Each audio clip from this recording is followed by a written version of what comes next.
that you are strong, don't threaten Pandi Maica. I'm not a man who can be threatened. You know why I don't threaten peoples? I work on it. I don't threaten peoples. If I want to do something, I keep quiet and do it. But not to threaten peoples. Somebody said, but allow criticism. Of course, criticism is allowed. People, if you want to criticize me, that's why I put my number everywhere. Call me if you want to know anything about me. Sit in media, say whatever you want to say. But I just want to say this, that those who make videos threatening me, because I saw 1 or 2 videos from Nigerians, some hungry Nigerians who were making videos. You speak about our Jakaban, Omo hand will touch you, Omo this, that. My guy, you know the craze who? No, they speak me proper English, you think say I know the craze. Who be you? I go enter you and no go come out. Calculate yourself who? Notice that you have iPhone, you feel make video, you go enter social media, begin to talk rubbish. Anyhow. I feel enter you and no go come out. I swear. So please comport yourself. Because if people know they speak pidgin, you know they know say who be them, if they craze or they know they craze. Are they craze who? Just that in a job, the job where they do, I'm supposed to mellow myself. Man, I know they saw myself. Say are they craze or I'm mad who?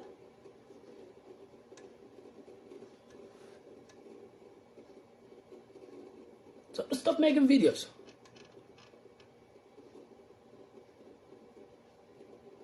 Stop making videos threatening me. That threatening, come on. Nobody, everybody is crazy. Everybody can do whatever you can do. You may think that you can do something, but somebody out there can do it more than you. Perfectly more than you. I just have to be humble to Africans for them to understand the point of direction I am trying to view to Africans. But not because when I'm humble like this means I'm afraid. It's not about afraid. But it's about I need to be humble and take so many insults to make sure that I put Africans on the direction where I want Africa to be. Or I give them a mentality that I always want them to have. When I am arrogant on Africans and fighting against every African, then whatever mission I am trying to do will not be a best thing. Will not be a best part to play. No freedom fighter become arrogant, no matter how they insult him or fight against him. Always become calm. Why? It's not because he can't pay back or he can't fight back or he is afraid. It's not about afraid. It's about the job you are doing. It's about how you have to humble yourself and accept insult from Africans and believe in this, that there are your own fellow brothers, Africans, who will fight you, not white peoples.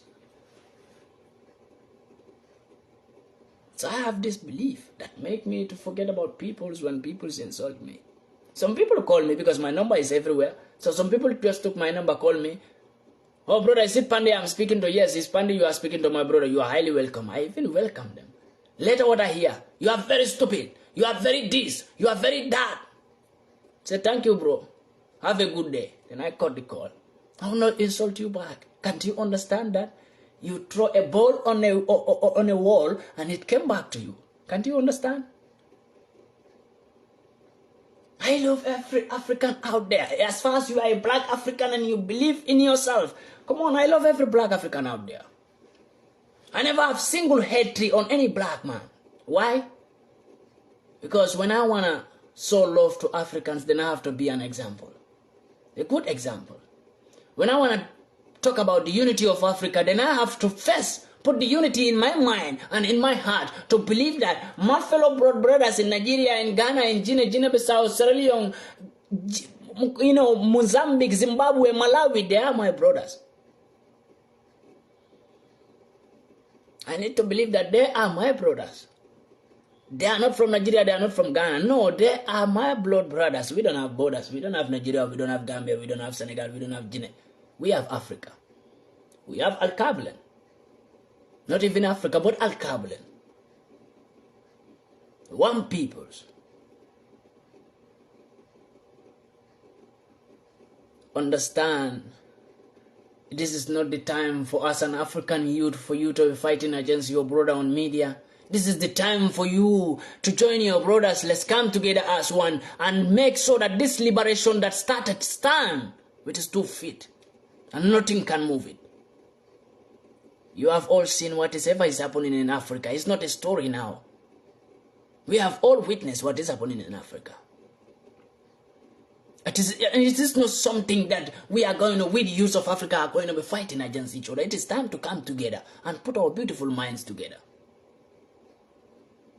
And started to think like Africans. Started to believe in the revolution that says Africa will take themselves one day. This was a revolution. And that revolution is now. When one country act and liberate themselves, second country act and liberate themselves, third country act and liberate themselves, now we are on fourth country that act and liberate themselves and chase away the Western supremacy. I think this is the time each and every African youth out there should think in a better way, not in a wrong way.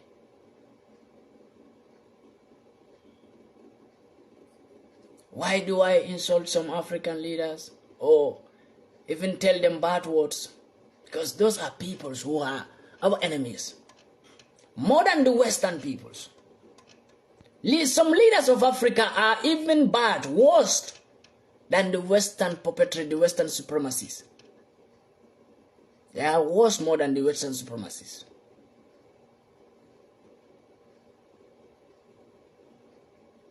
I am not going to love Bola Tinubu because somebody is angry with me while I insult Bola Tinubu or talk back against Bola Tinubu.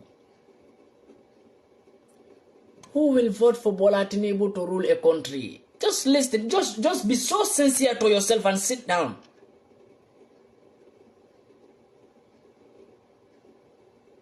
Who will put Bola Tinubu as a president? Especially in a country of Nigeria, a country like Nigeria. Come on, Nigeria is not a country that you can put anyhow people as a leader. But who choose him? Not Nigerians. So this is the biggest problem we are having. Who put him in power? Not Nigerians. So this is the problem we are having. We don't choose leaders for ourselves. Why? Because our political system is controlled by the Western supremacists. And they decide who rule us or who will not rule us. And they will never choose someone who will fight for Africa to become a president of any country in Africa. They will always choose those who agree to follow them like slaves. They will always put those people as a leader in Africa. I will tell you, Mali former president was chosen by France, the West supremacy. Western supremacy. Nigeria, Bola Tinubu is chosen by the Western supremacists. Gambian present president is chosen by the Western supremacists, not by Gambians. Senegal, Macky Sall is being sponsored and being defended by the Western supremacists, not Senegalese anymore. We need to understand this. I believe when we understand this, that we are no more even having the right to choose who will rule us, it's a big problem. What can stop that? That's what is happening right now. That is called the revolution and the liberation of Africa. That is what is going to stop the West for choosing leaders for us. They can't choose for us. They can choose. They can decide what we want. They decide, oh, we want this leader to rule this country. Then they put that leader. Either we like it or not. We keep on suffering under that puppet leader. We keep on suffering, crying out every day. Go to Gambia and Senegal, they are crying. Senegalese are doing demonstration. A lot of the Senegalese youths are losing their life because they want someone to rule them. And France said, no, that person can never be in power. This puppetry leader of Senegal called Macky Sall have to remain in power. Because France knows if Usman Sonko came into power in Senegal, then it will be a lose. They will lose Senegal also. And they are afraid to lose Senegal also. They said no. So they defend Macky Sall in all ways to make sure that Macky Sall remain in power. You see how we suffer? Go to Gambia. Gambians are suffering. But when they go to vote, when the election time comes, the political system of Africa is being controlled by the West, so they decide who will win. And they will always choose that puppet president as the winner every time when Gambians vote for someone. After the election, not more than 1 week, Gambians started complaining. We didn't vote for this man. We didn't vote. When the resources came out, Gambians says, we didn't vote for this man. 75% of Gambians complain, we didn't vote for him. Then who voted for him when he became a winner? Who voted for him? Who? Nobody voted for him. The political system controllers, those are the Western supremacists. They are the people who choose him as the Gambian next president again to continue. Because they believe he is a slave that they want him to always be.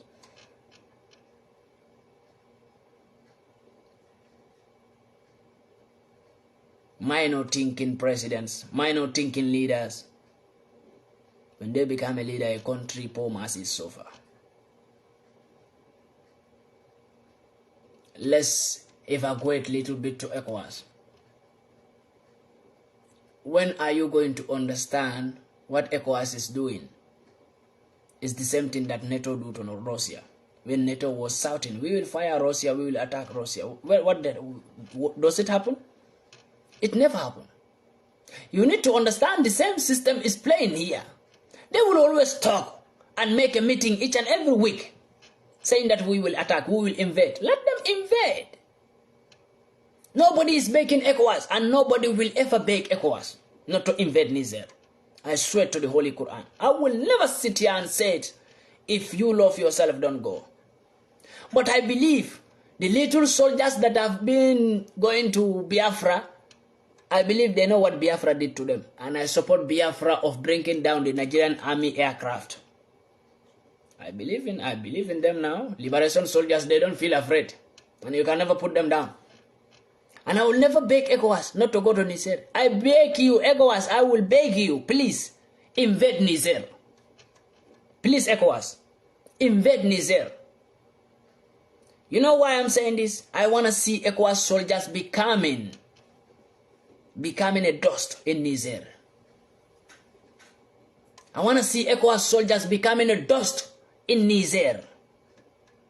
I want to enjoy how ECOWAS soldiers will be turned into dust in Niger. I will sit here and celebrate. I swear to God. I don't feel afraid to celebrate about coward death. I will sit here and celebrate like Sid. People are telling me to pick them up. So I think I should pick some people up and let's share some idea. In a little bit of time, maybe in 10 minutes time, I speak with some people and put some ideas together. Tomorrow, by the grace of God, if I have a time, I will go to Facebook and open lines. People who don't have my number, then I will publish my number later. You can go to my Facebook page, you will meet my number there. I will open lines to speak with people and put ideas together. And if possible, we could find some solution even there. One brain is not a good idea. So I believe when we join our hands together as African youths and come together as one, we could find a better solution. I am into so many Pan-African groups. More than 28 Pan-African groups from Africa, from different countries. That I'm really so proud of them. And I really appreciate the energy. And we are pushing the energy so far. I am into Telegram 3 groups that are Pan-African groups that I really appreciate. More than 4,000 people in one group. In each and every group of their African youths, I really appreciate the energy that they are pushing up. And I believe we can do it without looking back, without fighting against each other. We need to love each other. If you as my brother, fellow brother from Africa, you don't love me, then tell me who will love me. You think Western people will love me? You think America will love me? You think Europe will love me? If I don't love you as my fellow black African brother, who will love you? You think Americans will love you more than I do? You think Europeans will love you more than I do? No. They can never love you more than I do. I love you more than them. They may see you in a worse part of life and leave you to suffer. But I cannot see you as my brother in a worse part of life and leave you to suffer, even if I don't know where you came from. But as far as you have the same color of me as a black African, I feel you more than they will feel you. And I feel your pains more than they will feel your pains. I understand you more than they understand you.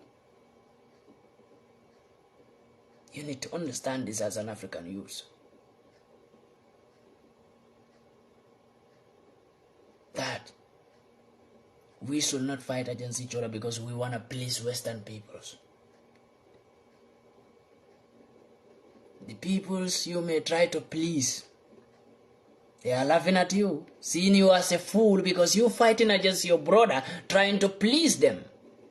Like what Western peoples are now doing to ECOWAS. Seeing ECOWAS as a fool because they are using them to fight against their brother just to please white peoples. ECOWAS is trying to invade Niger just to please Western peoples.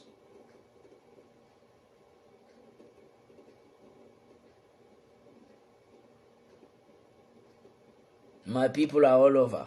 Biafran people, I hail you.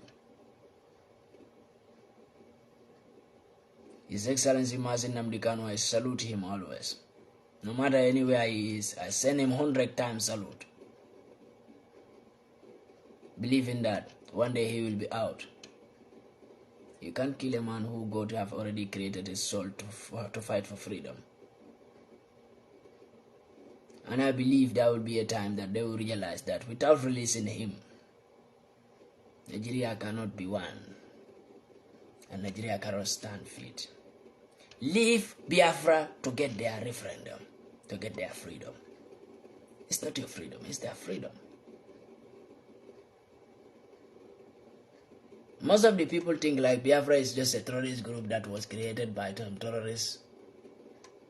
Biafra is a land that people own. Biafra is a place where it is not started today. In Europe, so many white people study Biafra in schools. They know Biafra more than we the Africans. There are so many millions of Africans who don't know about Biafra. But so many white people here, they know Biafra. Biafra is not today Biafra. So I read his stories that make me to find out where Biafra is located and how is Biafra and who is Biafra. And how were they before. And what were their stand on the liberation side when it came to liberation.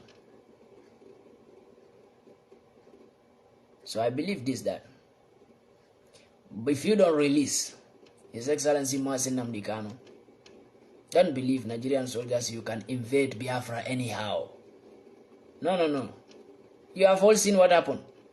Biafran soldiers, I think day before yesterday, they have shot down the Nigerian army aircraft that went there. An aircraft that cannot even run in air too much. You go to Biafra, they shot him down. They shot them down. Don't ever think you can invade those peoples. They are stronger than you, and they will be 1,000,000 times stronger than you in next 2 years. Believe me. You think by not letting Biafra go, it is gonna give Nigeria freedom? Or it is gonna make Nigerian soldiers military strong?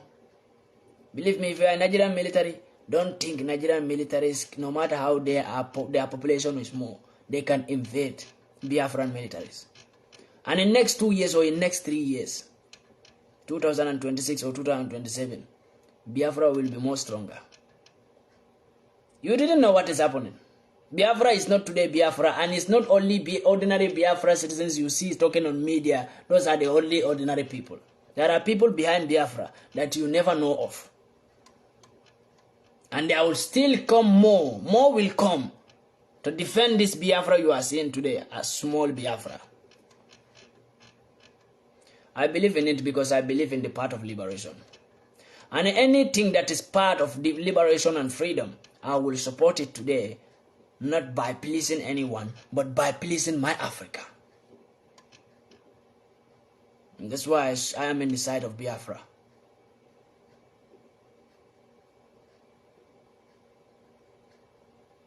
And that's the biggest problem Nigeria is facing. Somebody wrote, every high position in Nigeria is being occupied by terrorists. And that's the fact. And those terrorists were recruited by the Western peoples to make sure that the highest position in Nigeria, Nigerians will not even know what is the importance of that part of Nigeria. So that part, they can go there and take whatever they want to take. Nigeria have oil. But what have Nigerian oil bring? What benefit do Nigerian oil give to Nigerians?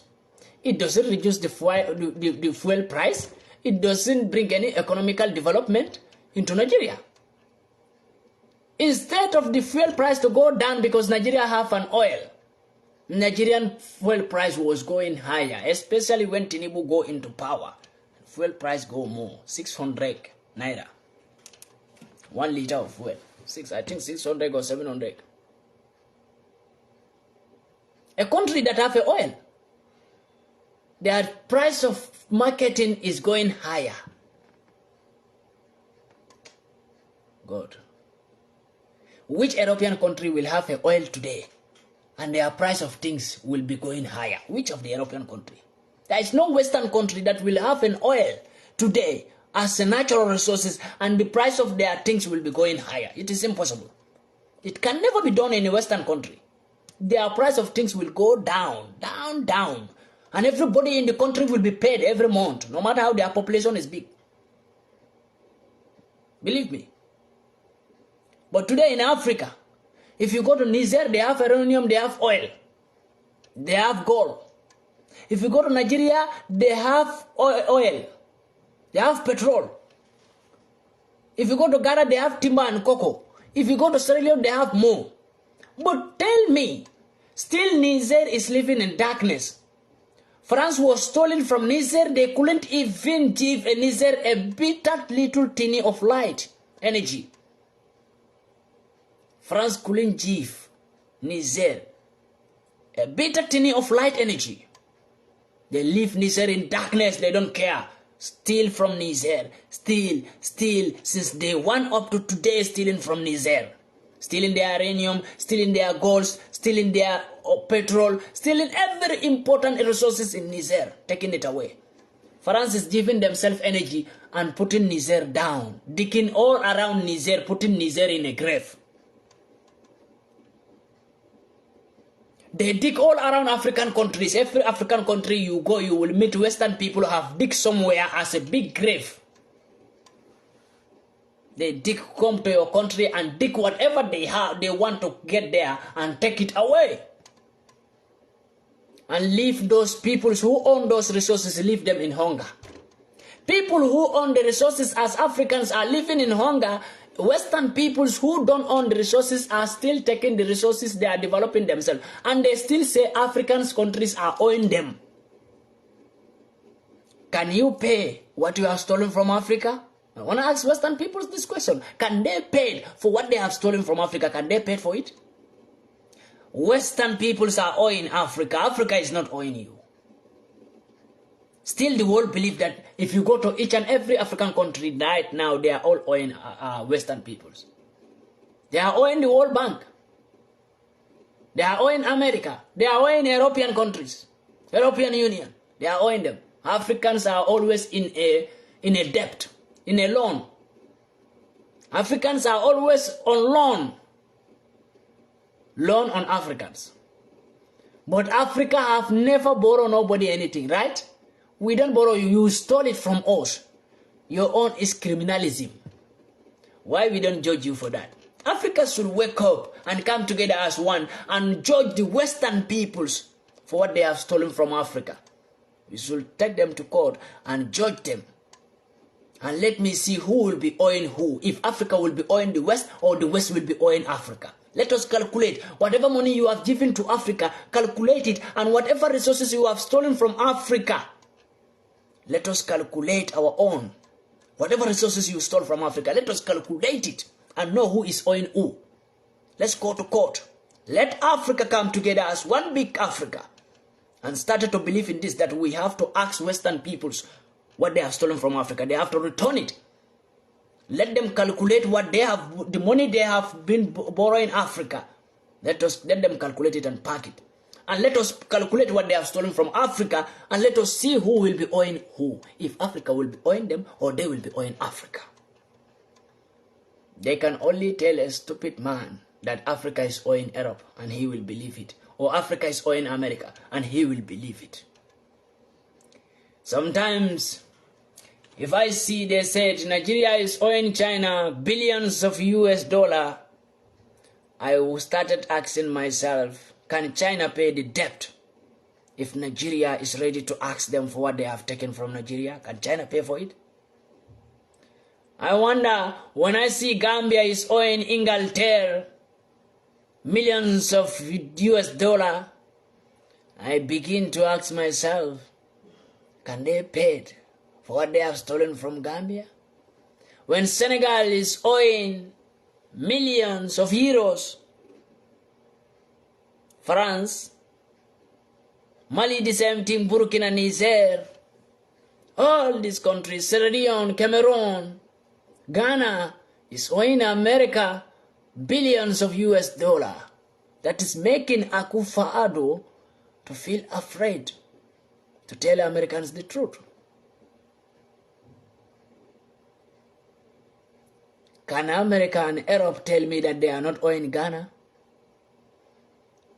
That cocoa that have been brought here in Europe here, they are manufacturing it. The cocoa, they are manufacturing in Europe here. Where do they get it from? From Ghana, right? Can they pay for that cocoa? Are they paying for it? They are not paying for it. They go there in Ghana and take it free and bring it here and manufacture it and still send it to sell it with huge amount of price to Africans. They are making billions each and every year, billions of euros. Europeans are making billions of euros from Ghana natural resources that is called cocoa and timber. Can they pay for that? That bill, can they pay for it? So who is owing who?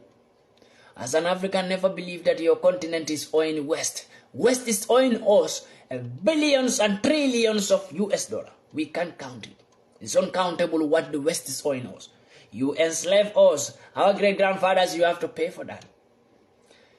The idol and our goals and our idols and our big statues that worth billions of US dollar, one statue show in Africa, you stole all of them and bring them to your Europe and started caging them in one place, so people have to pay money to go and watch those African statues that you stole from Africa.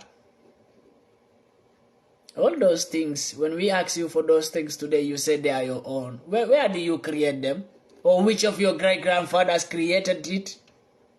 You stole them from. Go to Netherlands, you meet a Nigerian great queen mother of Benin Republic. You meet their queen mother idol statue that worth billions of dollars. But still in Netherlands. Netherlands says they are not going to return it because it belongs to them.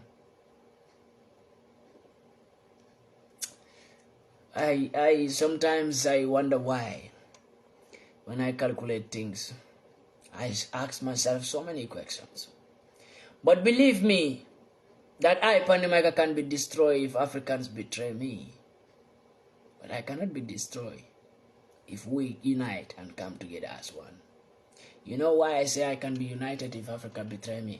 Because if Africa refused to come together as one and this generation fail to give Africa a liberation that Africa needs, there will be a problem. They owe us a lot, but nobody is talking about it. Go to Inglaterra. You find out that they have a gold magazine. The biggest gold magazine in this planet is in England. All those golds are billions and billions and billions of pound sterling. Angleterre currency. All of those golds are from Africa. If you go to Europe, I think France. If you go to France, in Paris, you meet an African statue. Some of the statues there, it costs $1 trillion of US dollar is from Nigeria. I don't know which part, I think I forget this, I wrote it somewhere. Those statues, I even have the pictures also in my computer. Those statues, if you go to France, in Paris, people pay money to go and watch them. People pay. If you go to France, you go to Paris, go there, you will pay money to go and see those things. Yeah, Mali was the gold mining country. Since day one, Mali was producing golds, a huge amount of gold. Of course, when Queen Elizabeth was using Africans to dig gold, and he was taking the gold. Since Queen Elizabeth was 30-something years old, he was stolen from Africa till she died. She was stealing from Africa. She was stolen from Africa since she was 30-something years old. I think 32 or 33. Even before that, she was in Africa stealing. But do you know what make we the Africans to lose power and lose hope? We too much want to be nice. Africans, we are too much of niceness. We always want to be nice. Africa always want to be nice. Beautiful peoples, I know. Africans are beautiful peoples, I know, with clean heart. But that time is over to be nice. My fellow Africans, it's time to be who they want us to be, or to be how they want to see us. Because when I'm nice, you still don't want to understand the meaning of my niceness to you. How do you want to see me? And that is this time. Africans, we are so nice to the Western peoples. So much nice. We smile too much with them, laugh too much with them. We pretend to understand them, to force ourselves to understand them clearly. But they never force themselves to understand us. They never even try to understand us. But we force ourselves too much to understand Western peoples. Whatever they say. Even if we don't understand, because of we are too nice, we say, yes, we understand. Or yes, we believe. While we don't even know what they are talking about. This is the problem of Africa. And my fellow Africans, I want everybody to stop that niceness. It's not the time to be nice. It's not the time to say, yes, I understand why you don't know what they are saying. It's not the time to say, yes, I believe you, while you don't even know what they are talking about. This is the time to say, we don't understand what you are saying. Make yourself clear. This is the time to say, we don't hear you. This is the time to say, we don't agree with your decisions. Our decision is final in our land. Africa, believe me, this is the time. This is not the time to always say it, I understand. Yes, we understand you. Yes, we believe in you. Yes, we will do it. No, that is not the time now. The table have turned. Don't let the table to turn back again and to face Africa. Let the table keep on turning. Africa, keep on playing the game as it's supposed to be. Let the table keep on turning. My fellow Africans, please, I beg you, let's unite as one Africans. No matter anywhere you are, believe in your heart that whatever you see, which any African you see is your fellow brother. It's not your enemy. Don't let them make you to hate your fellow African brother. The unity of Africa, if it stands, we will all face the benefits. Trust me. But we must speak and speak and speak to make sure that we get the same mentality. We all point the same direction. We all point on the same point to make sure that we get a clear decision and we make a wise decision to remove ourselves from this bondage. That we always say, oh, Africa cannot move, Africa cannot move. We already see it. Africa is moving. Africa can move if Africans are ready. But Africa cannot move if Africans are not ready. So the problem lies on our hands. When we believe this, that Africa cannot move, Africa cannot go nowhere, we will not go nowhere. Let's believe in this, that we can move if we are ready. And we have to be ready now. Not after, but now. We have to be ready. Be ready for whatever you are ready for. That doesn't matter. My husband is Egyptian. Does that change my perspective? That doesn't change anything, my sister. Believe in yourself that you are African and never abandon your culture, and believe in your culture and don't forget where you came from. That is the most important thing. Marriage is something that is a decision from God. It's not a decision from no one. You don't decide where you will get married or which man you will get married to. God decides who you will get married to. So it's not your decision. And nobody should go against it. The problem is exploitation, not racism. Yeah, my sister, I think you said you married to Egyptians. So I will say, be with your husband and respect your husband if you love your husband, and honor your husband even if your husband is white. But still don't forget where you came from, and believe in your culture, and believe in yourself, and love your brothers and your sisters where you came from. But you can still be in your marriage without showing racism in your marriage, because you love the man, that's why you married the man. So tribalism or Africanism, Pan-Africanism is not in your marriage. Don't take it to your marriage. It's in your mentality. Put it in your mentality. When that is okay, it's okay.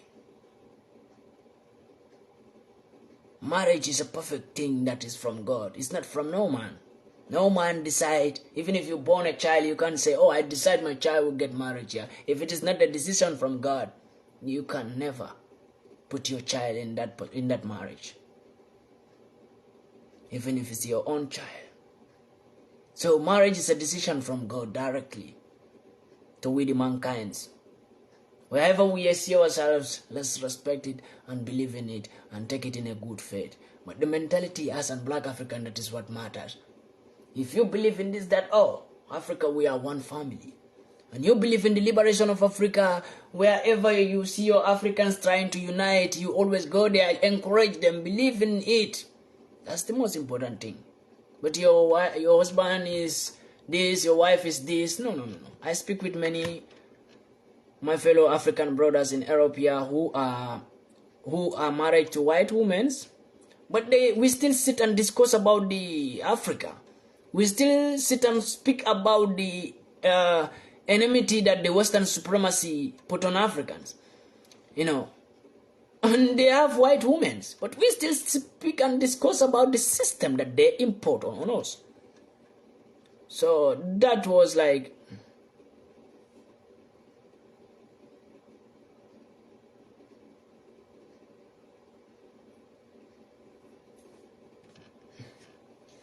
I believe in that. That's your private life, and people decide what they will do their private lives. But as to many people out there who believe that when you have a white woman or when you are married to a white man as an African sister, you can go into African freedom or you can participate in even talking. No, we are all Africans. Marriage is your private life. Your private life, don't put it in Pan-Africanism or liberation of Africa. When Africa says it's over and we can do whatever we want to do and we unite and support each other and support any movement that we see as African unity, that stand for African unity.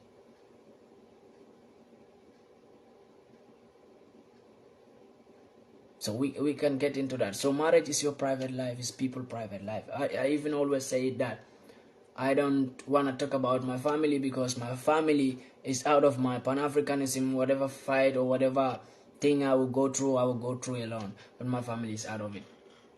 Why do I do that? Because that's my private life and I take it out. So marriage is pointed by God.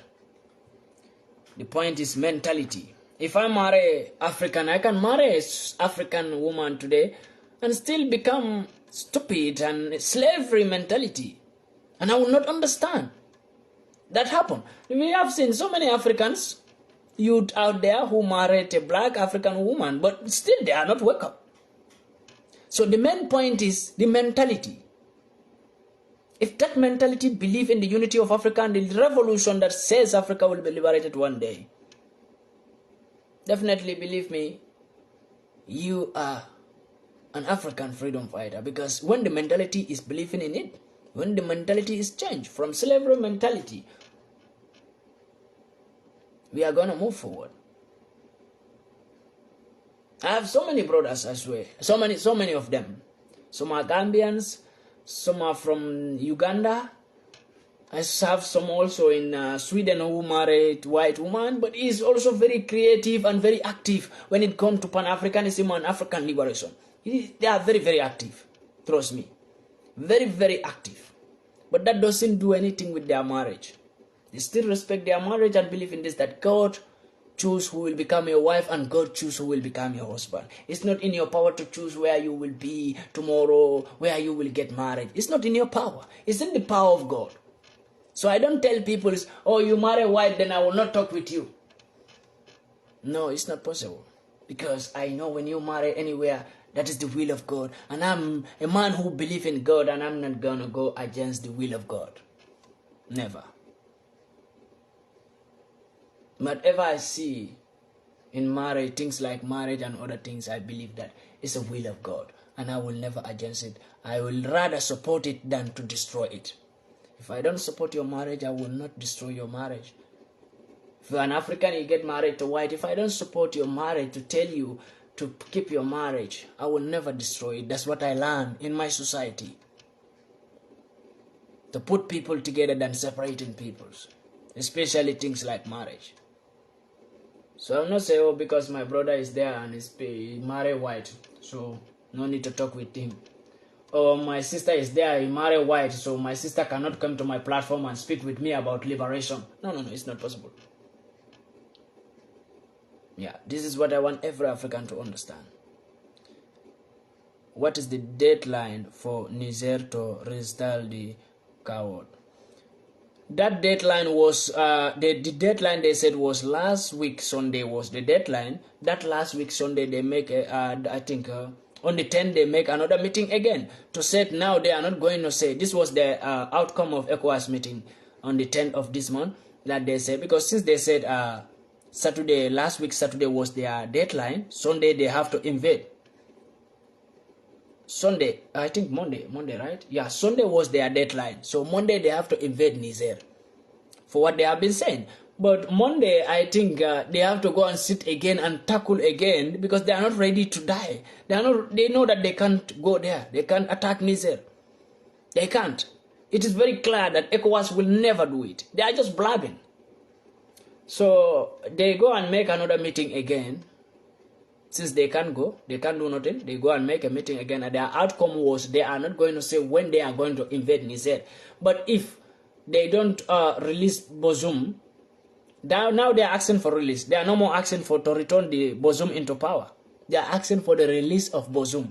But this is what the military junta, Abdurrahman, says. If any form of invasion from any military, from any country or ECOWAS, he is going to buy Bazoum. He is going to buy or boof Bazoum. This was from the military junta Abdurrahman in Niger. This is a clear message that he sent to ECOWAS, that any form of military invention on his country, he is going to boof Bazoum directly. Because ECOWAS was then asking for the release. Okay, if you can't put him on power, we want Bazoum to be released. But he said no, he's not going to release Bazoum. First, he was saying that he may consider to release him, but after he see that ECOWAS, their last meeting, their outcome was they are not going to say when they are going to invade Niger, but any day from their last meeting, from on the 10th, I think day before yesterday, from any day from the day before yesterday, they can invade any day. They said that's what from the outcome from their meeting. They said any day. Yeah, someone said, yeah, I don't understand what is ECOWAS. Did America create this? They created ECOWAS. African leaders believing that ECOWAS is there for their own protection. Like what they emphasize to them, what they describe as ECOWAS. The Western people describe ECOWAS to African leaders as This ECOWAS group will be here so that in any country, if you are president in your country and militaries want to make coup against you, these ECOWAS soldiers will protect you. So leaders accept this because they were in need of protection. Because they know militaries may take them out or somebody may make coup against them. So they were afraid of coup. So leaders accepted ECOWAS in Africa. African leaders joined because they need protection. So that if they feel like some soldiers want to make coup against them, they can call for ECOWAS soldiers protection. Like Gambian president right now, since he come into power now, I think like 7 to 8 years, ECOWAS soldiers are the one guiding him. Gambian soldiers never guide him because he suspect that they want to make a coup against him. So that is why how they describe ECOWAS. But ECOWAS, the main reason that Western people create this ECOWAS and give it to Africans as ECOWAS, that's to have a military group in Africa that will protect them while they are stealing the resources of Africa. That is the main reason. To have a military group that will be there as legal military group that they call ECOWAS, that will be protecting the Western peoples while they are stealing the resources of Africa. Who protect them when they go there? ECOWAS. When they are stealing natural resources, they say, oh, there is terrorists here, then we need ECOWAS soldiers, then ECOWAS soldiers will go there and guide. While the ECOWAS soldiers are seeing Francis and other people stealing the resources of Africa every day. But they are still protecting those people who are taking our resources away. So this was the main reason they created this ECOWAS. But pretending and describing it to African leaders that ECOWAS, we form this military group so that it can protect you when you suspect any coup against your government. This was the main reason. African leaders are so happy with this ECOWAS and they believe in this ECOWAS. Because they believe if they will not do good, and if they don't do good, there may be coup against them. So many coups are not happening today is because of ECOWAS soldiers' protection. If not, even Gambian president have been gone for a very long time. Gambian soldier, a Gambian president, he will be gone for a very long time, but just because of ECOWAS. ECOWAS was protecting him. Since he came into power, he put ECOWAS there. I think this is his second time of ruling Gambia every 5 years, but this is his second 5 years he is ruling Gambia. But still ECOWAS is guiding him. He don't want to let ECOWAS go because he feels suspected some militaries that they will make coup against him when ECOWAS leave. So this make the Gambian president not to let ECOWAS to go. ECOWAS still guiding the Gambian president. So this is how they emphasize or describe ECOWAS project to Gambian African leaders. But I believe this, that it is gonna be so good that people, and do they sell them to resources corruption? I don't understand your word, my brother. I think read your scriptures. And do they sell them the resources? No. Yeah, my brother, I understand. Do they sell? Do Africa sell the resources to the Western people? No, it's not sell. Africa have never sell any resources. So far, so good. We pay the debt in resources. The money they give to Africa, they said Africa is owing them. Every country is owing them. So when they see resources